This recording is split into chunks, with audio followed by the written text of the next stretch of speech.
सरळ सेवा भरतीमध्ये होणारे गैरप्रकार रोखण्यासाठी सर्व परीक्षा MPSC मार्फत घ्याव्यात अशी अनेक वर्षांपासूनची विद्यार्थी संघटनांची मागणी मुख्यमंत्री देवेंद्र फडणवीस यांनी मान्य केली।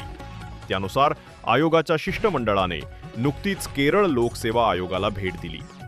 केरळ लोकसेवा आयोगाच्या धर्तीवर महाराष्ट्र लोकसेवा आयोग पदभरती करणार आहे। आता वर्ग 2 आणि 3 ची सर्व भरती परीक्षा महाराष्ट्र लोकसेवा आयोगामार्फतच घेतली जाणार आहे। पूर्वी या पदांसाठी महापरीक्षा पोर्टल मार्फत भरती होत होती, मात्र अनियमिततेमुळे ती पद्धत बंद करण्यात आली। मुख्यमंत्री देवेंद्र फडणवीस यांनी विद्यार्थ्यांच्या मागणीला मान्यता देत सेवा प्रवेश नियमांमध्ये सुधारणा केली आहे। मित्रांनो, हा बदल तुमच्यासाठी मोठी संधी आहे। आता भरती प्रक्रिया अधिक पारदर्शक आणि न्याय्य होणार आहे। म्हणूनच तयारी करा, अभ्यासात लक्ष द्या, कारण यश आता तुमच्या हातात आहे।